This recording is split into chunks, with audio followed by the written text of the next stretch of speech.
خلينا كده نتوقع ايه اللي هيحصل في المجموعات كلها كاس العالم للانديه. يلا بينا نبدا.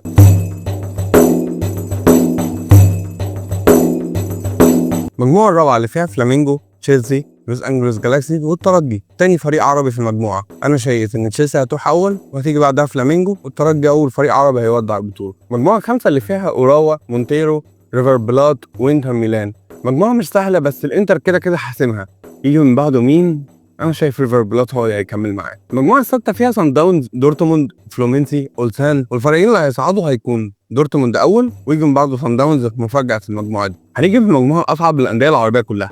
الوداد مع العين واليوفي ومانشستر سيتي. للاسف السيتي اول، يوفي تاني، والفريقين العربيين هيودعوا البطوله. والمجموعه الثامنه والاخيره ريال مدريد، سالزبورج، باتشوكا والهلال. انا شايف ان الريال هيصعد بسهوله، هيجي من بعده الهلال وهيكمل كتاني فريق عربي هيكمل في البطوله بعد الاهلي المصري. دي كانت توقعاتنا. ما تنساش تكتب توقعك تحت في الكومنتات، لايك وشير وسبسكرايب، واستنى رايك في اخر البطوله. ومعاكم لسه حلقات طول ما البطوله شغاله. خلينا نشوفكم مره تانيه. سلام.